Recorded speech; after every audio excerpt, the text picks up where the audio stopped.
Hi there, welcome to Community Made, the podcast dedicated to exploring the powerful ways we connect in our lives, our work, and our business. I'm your host, Ingrid Zapata, and in each episode, we'll dive into genuine conversations that shape our sense of belonging, offering insights and real stories about building meaningful communities in life, in business, online, and offline. Let's grow! Kaitlynn Blyth is the founder of Happy Day Play Family Learning, New York City's only education company operating from an evidence-based family science lens. With a background in family life education and experience as a mom of two, Kaitlynn is focused on empowering families with practical, modern experiences that promote connection, growth, and learning that feels both fun and natural. Kaitlynn previously led organic content strategy for the digital arm of the leading parenting and pregnancy brand, What to Expect, ensuring trusted content could reach parents worldwide. Kaitlynn, welcome. I'm so excited to have you here. Thank you so much for having me. I'm so excited to be on. Me too. Well, you know what I was thinking? The last time we saw each other was probably about a year ago now, right? Like this month, I think. A year ago. And we're not that far. No, we're not. So I was really excited because when I was thinking about who to have on the podcast and all of my guests, I was like, there's so much more to her story that I want to put out there and that I want people to learn from. So you've built something incredible that's changing how families connect and play. Thank you. And I just want to take it back. Like, how did it all start? Oh my goodness. So trying to keep it at high level. So first and foremost, I have always been a developmental nerd. When it comes to how babies grow, how families work, all that together, I have always been obsessed with. So I'm one of three. I'm the oldest of three. My baby sister is 11 years younger than me. So when my mom got pregnant, I was obviously thrilled. I had a brother. I needed a sister. And my mom went to, what was it called? Board and Books, I believe. One of the old bookstores was. And she picked up a copy of What to Expect When You're Expecting. And me being, the nerdy kid that I was, and, I'm still a nerdy big kid at heart. At 11 years old, I read it from front to back. And that's how it all started.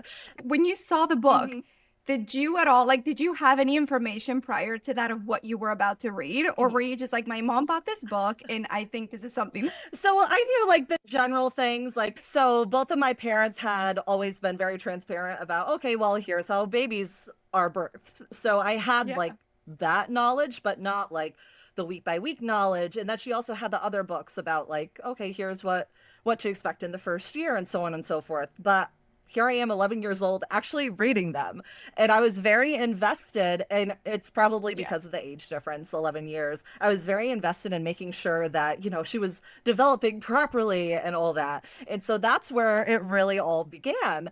When I was on summer break the summer before she was born in August, I also sat home and I watched The Price is Right. And then I also watched A Baby Story on TLC. And I would watch these birth stories to no end. And then, naturally the first year comes and then the second year and so on and so forth. So I always tried as much as, a little kid could to try to stay up to date with this information, which is crazy. But my mom is also like that too. She always wanted to know, okay, well, here's what's going on with my child's development. We always had different books, plenty of books around the house. So that's actually where it all started. When I was in high school, I had to do a paper, and the topic I chose at the time, I did not realize that many years later, screen time would be a thing. I wrote a paper on the effects of television shows on young children. And it's why was I thinking that? Why did I have any interest in that aside from my sibling? So I wrote that paper, and my senior year of high school had applied to a program. I grew up very humble beginnings in upstate New York. Nobody had any money. Nobody, we lived very, very minimalistically, and opportunities were very scarce. But I always knew, hey, I'm good at school. I'm smart. I knew I wanted to do something with communications and with kids. So my senior year of high school, I applied for a program. It was in Albany at a local newspaper and a local PBS station. And I actually used that paper on childhood development and the effective screen time to help get into the program. And I Wow. worked at my local PBS station, interned there for a little bit. Same thing with, it was called the Times Union. It was a newspaper, well, it still is a newspaper through the Hearst Corporation. And from there, I just, kept going. And when I was in college, I'm like, okay, I'm going to go for communications. I always loved children. I'm great with children. I love, obviously, childhood development. But I started, exploring other areas. I had, I believe, 11 different internships across all these different wild companies and everything. But my heart just kept going back to, okay, well, what can I do to help families? What can I do to help children? I've also obviously have always been a huge advocate for reproductive rights. So my very last internship in college, I found a reproductive health organization, and I'm like, I haven't learned SEO yet. So let me go and see, hey, maybe they need an intern for SEO and I want to work here. So that's exactly what I did. And I interned there pretty much full time my senior year of college, and then afterwards got hired. And I was able to gain a lot of experience working obviously in the reproductive health field. And I also got to work directly with Facebook and Google and Twitter and all these like big name companies. And here I am, just this, fresh out of college girl, just soaking it all in. And from there, I had a boss who eventually ended up leaving the company. And we were nonprofits are a very small team, as I'm sure you know. So here I am, freshly out of college, and I'm like, I can't run like the entire organic marketing stuff for this huge organization. So my boss naturally tried bringing me on board to where he was going. So I went there, and long story short, I was there for a couple of years, but there were some changes going on there within, like, it was a pharmaceutical company. There was a lot going on within that space, and I felt like it was time to go. When I left, I'm like, I need to find something fairly quickly. I was in the middle of wedding planning, and I'm there on the phone one day with my husband, well, my now husband, and I'm like, I just feel like I need to go. He's like, yeah, you'll find something. You're good. My husband is my right. Like, my husband is my ultimate hype man. Like, if there's like anything, he's like, you can literally do anything you put your mind to. As he should. Yes, as he should. Exactly. So he's like, yeah, let's figure it out. Put in your notice. We'll figure it out. I'm like, okay. So I put in my notice. Within 2 weeks, I had offers from every single one of their competitors, but I actually didn't go with any of them. I had randomly put in an application to Everyday Health, and lo and behold, my old super high up supervisor at the reproductive health organization actually was one of the founding members there. Wow. Yep. See, the importance of keeping doors open and not burning every bridge. Exactly. So I'm like, okay, well, I got to check this out. So I went to the interview thinking it was going to be something, this was just going to be like a practice interview. I walked in there. I didn't even do research on the company ahead of time, to be honest. I knew that my former contact worked there and everything, and that was about it. Upon meeting who would be eventually my boss, he looked exactly like my English teacher who gave me the recommendation for the program that I was in, where I got to work at PBS and all that. So I'm like, this is a sign. And the interview went so well. But during the interview, he's like, yeah, this job is going to be for working on our health site, everydayhealth.com, but also our parenting and pregnancy site, whattoexpect.com. And suddenly, at that moment, I'm like, oh my God, this is it. This is it. Yeah. So I'm like, I need to get this job. I'm going to like blow this out of the ballpark. I had a fantastic interview, thank God. So having that knowledge, who would have thought that would have gotten me a job at Everyday Health and What to Expect? This is the definition, at least from, what I'm hearing, of the perfect snowball.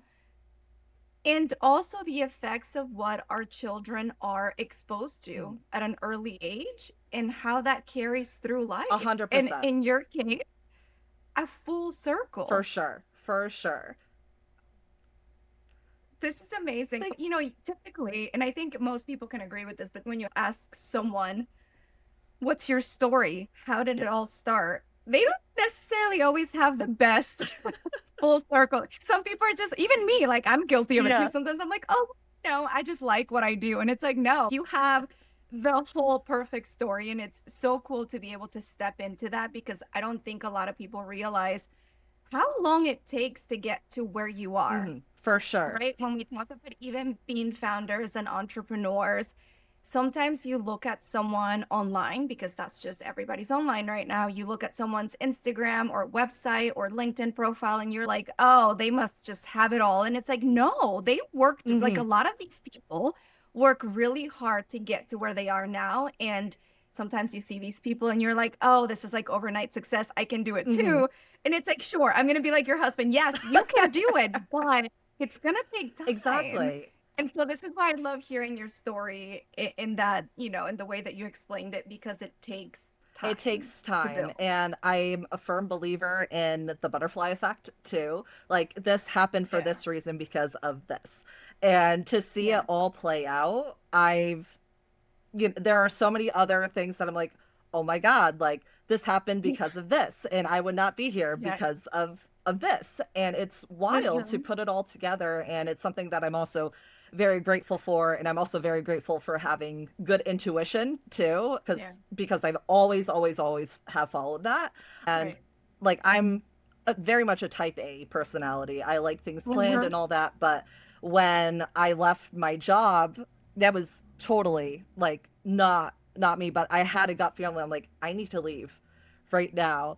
And looking over everything with my husband with planning the wedding, because we paid for the wedding ourselves, we got out like our Excel spreadsheet, and I'm like, well, you know, we may not be able to afford trumpeters or, you know, things like that, but I'm so happy that everything just works out if you follow your intuition, and while still making sure that you have your eyes on the prize, you know that something's better out there for you.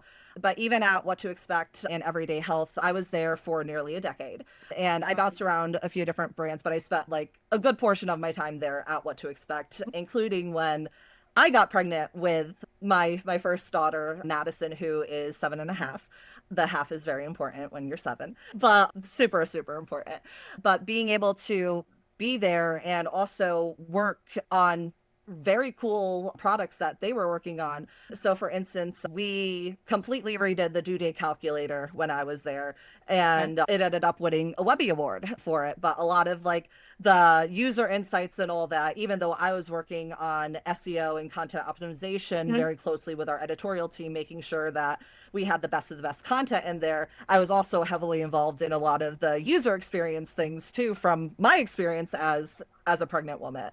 Or for instance, we were making videos one time, and there happened to be a video about pregnancy tests, and I had somebody walk up to me and she was like giggling, and she's like, can you go pee on these and make these all positive? We need a picture. We need content creation right now. Wait, can we just talk for a second about how important the due date calculator is? So important. Especially for every parent, we kind of base everything off of that. And it's not always accurate, as we know, but it helps. For sure. 100%. I love everything that What to Expect did with the due date calculator. So we obviously always had the traditional fruit sizes and all that, but our UX team at the time worked to create very fun comparison sizes. So like this week, your baby is the size of a Buzz Lightyear action figure, things like that people could really connect with from a pop culture standpoint as well. So that was a lot of fun. And then when I was eventually pregnant with my son, I was there using, you know, our due date calculator, and my daughter also got very into the development thing. Like, oh, what size is baby brother this week? And then I had to explain to her, like, this is just about how big he is. He's not. I don't have like Buzz Lightyear growing inside my belly right now. And so being able to have her watch the videos and get really excited about it was definitely a full circle moment for sure. That's so awesome. So you were a part of a lot of those awesome changes. And how long were you there I again? was there for almost 10 years. 10 Yep. years. And you recently, so around the time that I met Mhm. you, you were still kind of like one foot in, one foot out, Yes. right? So So, at the time when we spoke last year, so let me actually back up a little bit. So mm, when I had two kids, obviously I did a ton of grown up and me classes and with my daughter, which were all great. They all had different benefits and everything. But when I had my son, I realized there was a huge disconnect in terms of these classes and having people be able to go with children of varying ages and making sure that the classes were appropriate for, the older one and making sure they weren't too babyish, but all still being not too advanced for the younger one. And at that moment there, I had a lot of information, obviously, mhm, from obsessing over childhood development and everything, and yeah, also family life. I decided, okay, well, what who helps with this? Like right. what background do you need? And turns out I had a background in it and I didn't even know it. So I'm like, checkbox. So this is where family life education comes into play. So it's literally you can do a lot of different things with family life education. Some people get into social work, other people will get into Head Start, people will work in family help communities across the cities, things like that. For me, I was very much focused on childhood development, but also the effect and the role of family on that. So part of my job as a family life educator is not only obsessing over the childhood development information, but also knowing, okay, well, how do you incorporate information when a sibling is involved, when grandparents are involved? What are the parents going through? What are the grandparents going Mhm. through? And from my time as a mom myself, but also obsessing over what was being written in our community boards at What to Expect, being able to really understand, hey, this is what parents are going through right now. Here's the support that parents need.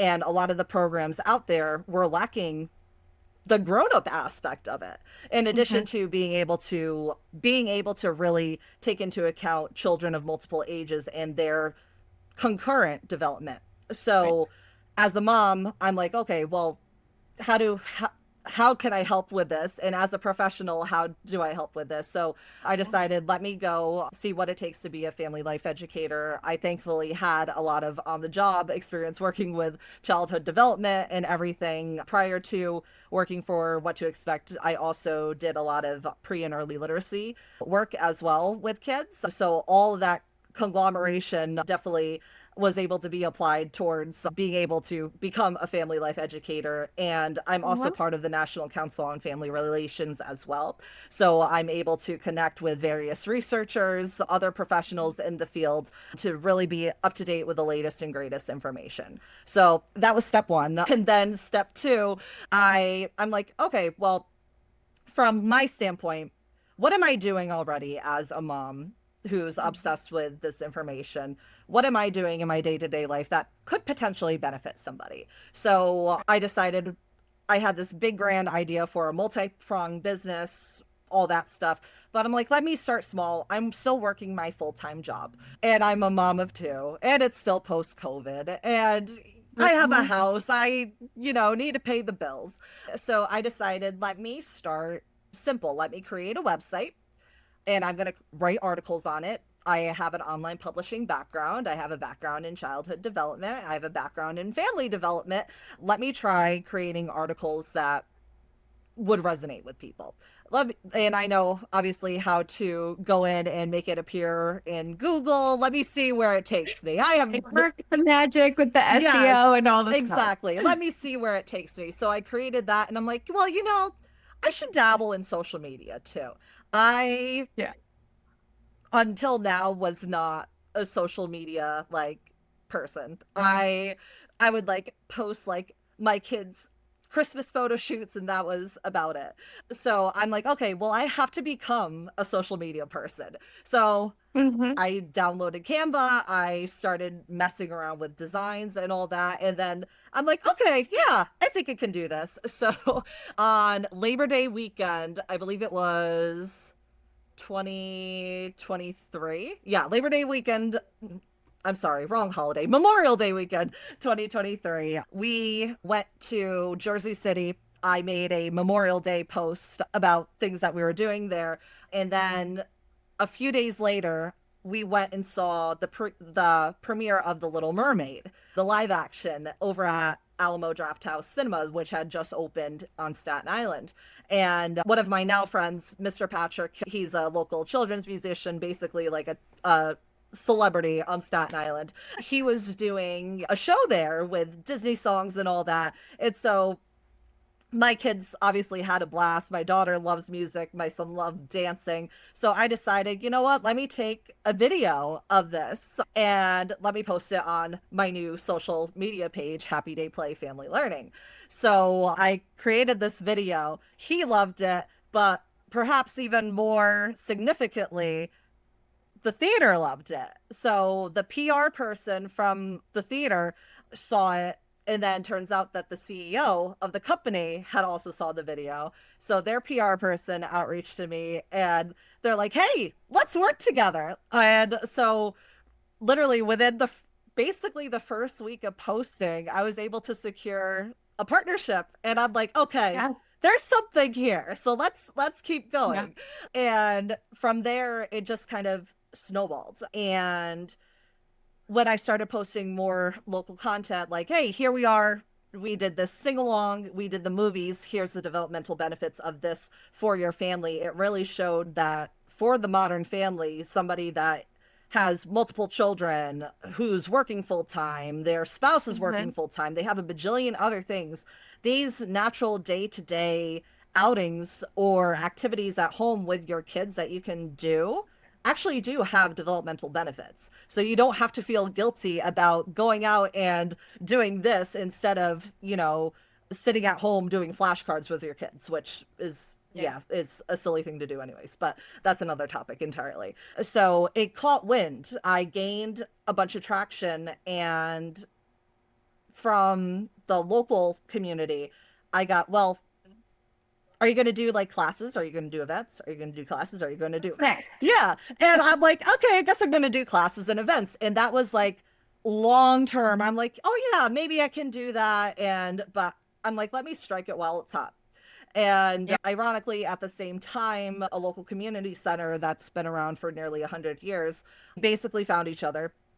The director of programming there at the time was she's amazing. She's still there. But she told me, she's like, we've been looking since I've came on board. We've been looking for 8 years to try to find the right fit for a Grown Up and Me program.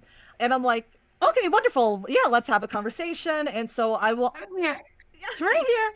So I'm like, yeah, let's have a conversation. And so I originally was thinking, okay, maybe I'll go with like once a month. I'll do some sort of class rooted all in family life education, obviously. So making things fun, natural feeling, but still very much beneficial for both the child if they have siblings and also the parent as well. So I was here thinking, okay, well, we'll test out like a class and maybe I'll have to rent a room from them or something like that. We'll see how it goes.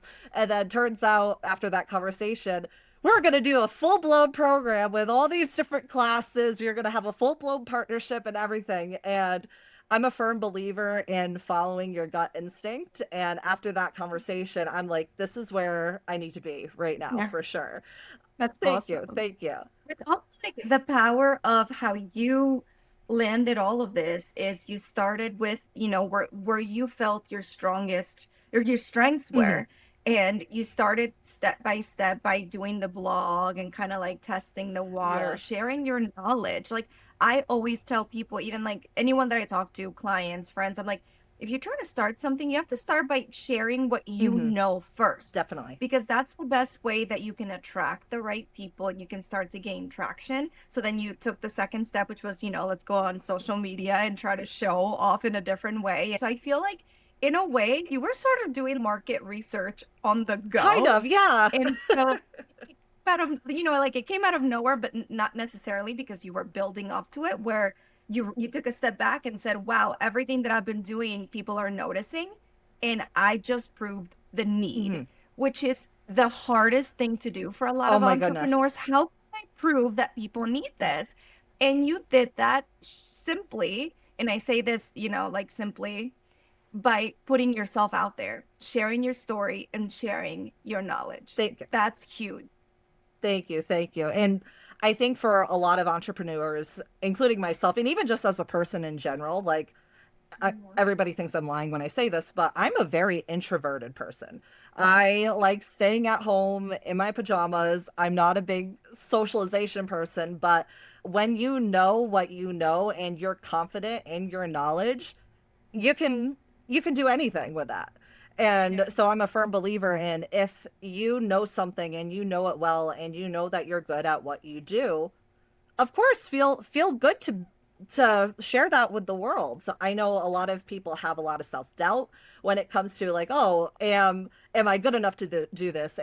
Is this actually a need? But I always say, why not? You're never going to know unless you go out there and try and see, like, are people going to be receptive to that? But at the same time, you also have to be receptive to their feedback as well. So as I started doing classes, I got a ton of really great feedback, and I shifted gears a lot of the times. Instead of focusing on one thing, let me go and focus on this instead. So for instance, we had a Spanish integration mommy and me class, but I do not speak Spanish. It is a gift I do not have. I almost did not graduate because I could not pass my Spanish class despite being on the dean's list for everything else. So I had somebody working that class, but then I realized with the goals that I had for the business, would I be able to scale this in a way that made sense? And I realized I wouldn't be able to do that because I wouldn't be able to vet my product and vet the quality of it because it was something that I did not know. Yeah. But at the same time, when we decided, well, we're not going to have this class anymore, a Happy Day Play mom actually was like, well, this is a need that I see. She was a speech language pathologist, and she went ahead and started her own business doing exactly that. And she has a lot of other languages integrated in it. Awesome. Yeah. Do you guys collaborate at all now that she's started her own business? Not yet, but she's so sweet, and her daughter's so sweet too. So we'll always share like each other's things and all that. And I'll always recommend her program. She'll recommend mine. That's awesome. And all that. So it's funny how things work out for sure. But yeah, definitely. Yeah. But also that you notice your blockers.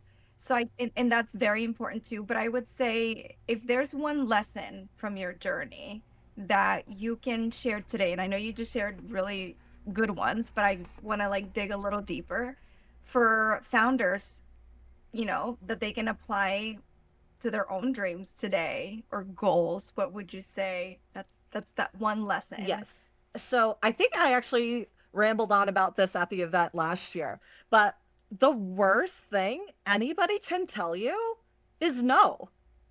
That's it. Like, you can do anything you want with your business. It is your business.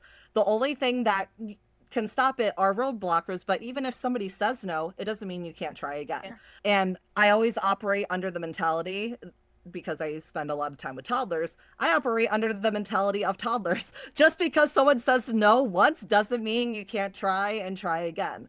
I'm very grateful that I haven't had too many, well, I've had no's, but not nearly as much as I would have expected, for sure.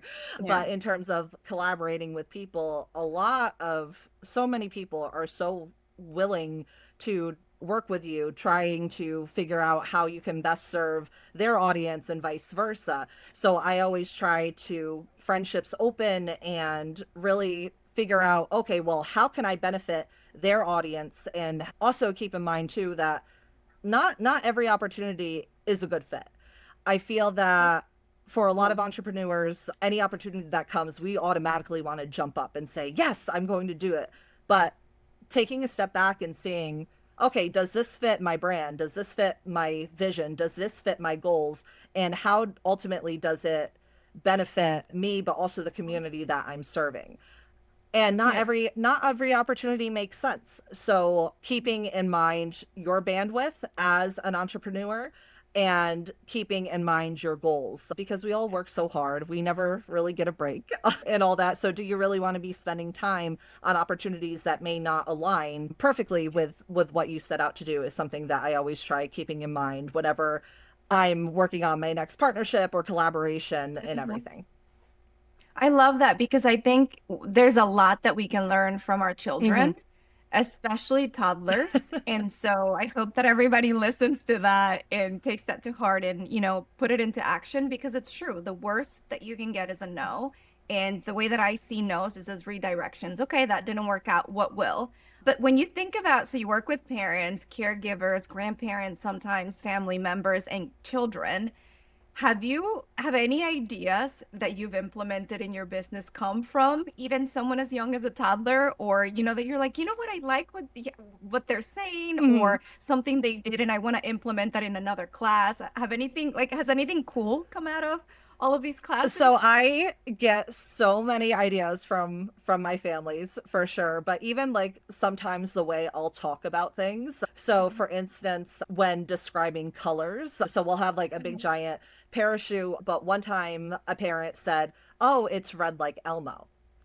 And I'm like, "Oh, that's good." So sometimes, depending on the age range, I'll be red like Elmo, green like Oscar, blue like Cookie Monster. I and love they that get because it. nice. Yeah. Exactly. That's awesome. I also get so I do a lot of thematic learning as well. And so I'll have, regardless of what class it is, so we offer a wide variety of classes, from family open play, family music, baby sing and sign language, sensory art, crafternoons, STEM. We offer like a wide variety of walk-in classes. Then we also have our programs we have a summer program called Happy Trails Grown Up in Me Adventure Club, where we'll go on a different adventure each week. And then I also, during the school year, each season, I'll do a Family First Montessori program as well, where the grown up is there, but there's different activities based off of different methodologies of Montessori that families can then go back home and implement on their own as they see fit. So a lot of the thematic learning that I'll do for the classes is based off of the interest of parents, grandparents, or their children. So for, I want to say, about a year, I've been kindly harassed to do something with Miss Rachel. So it's been the top request. And so for me, I'm like, well, Miss Rachel's like an actual person. Like, she's not just a character. So I felt like a little awkward doing that. I'm like, well, how about I do something that can give back to the community at the same time? So this fall, I'm actually going to be doing a Miss Rachel open play class and community book drive as well. So people will come to the class and everything. I'll dress up as Miss Rachel, of course. We'll do the songs and everything, different activities, but then we'll also do a book drive on top of it. And we'll go ahead and make book donations across the community as well. So I try. This is like the power of community. You took something from online to in person, which is beautiful. And I love what you're doing.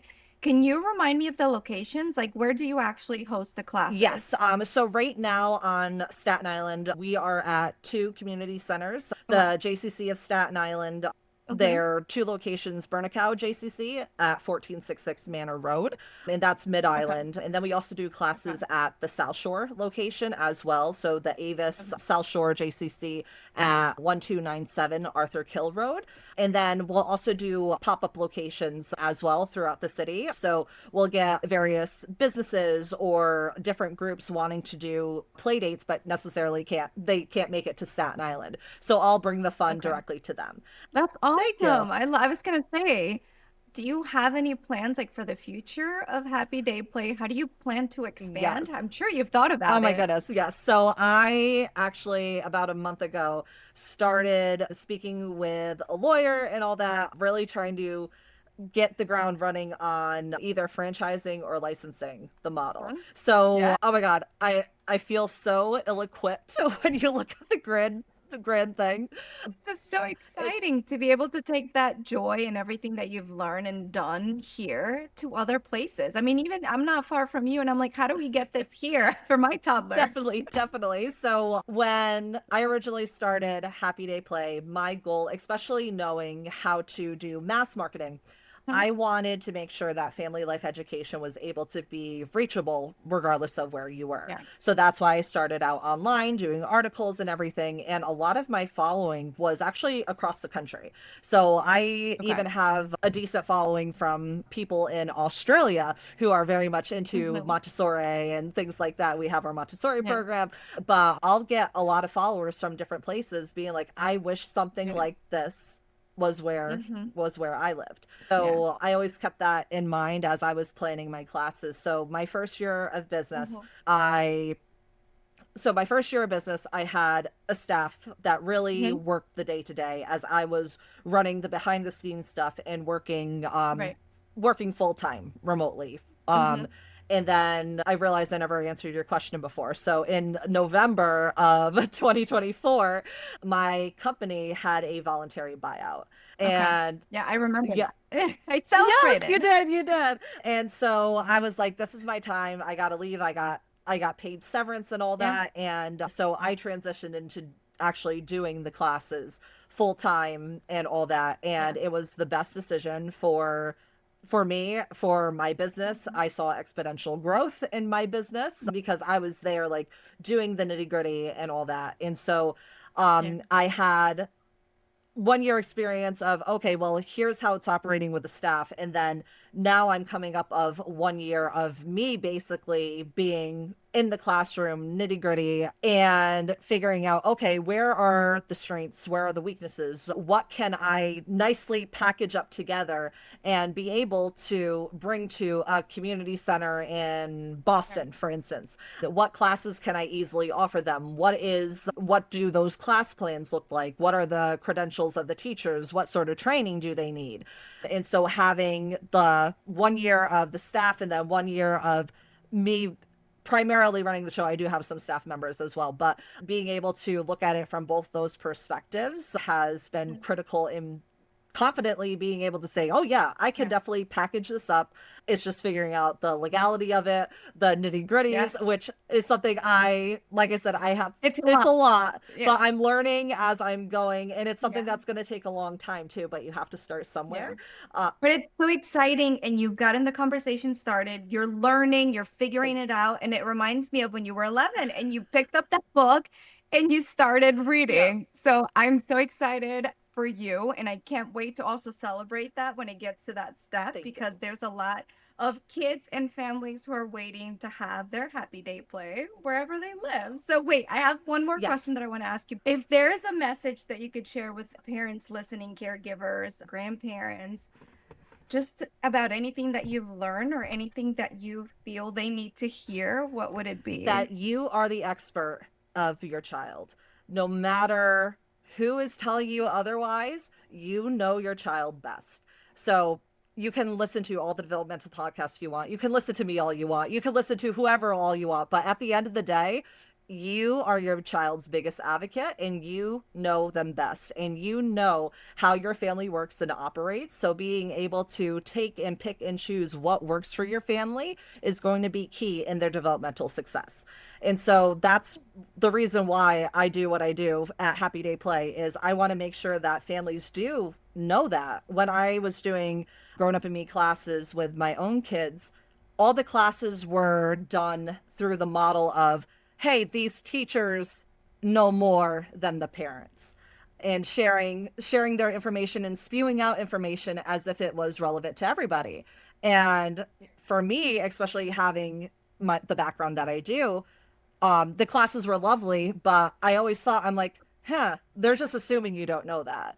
And so when I decided, okay, well, let me create this online platform, let me create classes, I wanted parents to know, like, hey, you're the expert here, not me. I'm here to support you. I'm here for developmental questions. I'm here to facilitate the activities that are going to be rooted in the best developmental knowledge possible.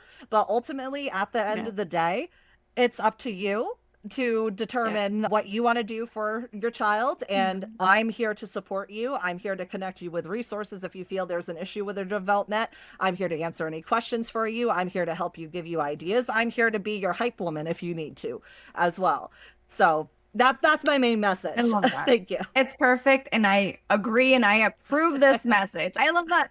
Kaitlynn, it's been such a pleasure chatting with you today, and I can't believe that it took us a whole year. God. This is like our anniversary since we last saw each other, but I know that you've been busy working and growing and building, and I'm so proud of everything that you've done, and I can't wait to keep the conversation going and to have you back.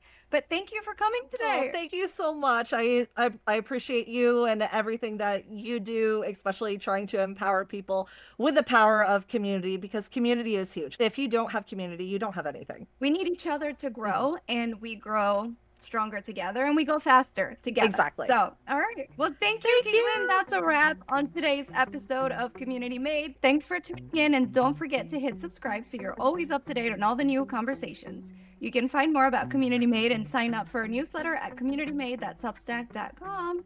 Bye.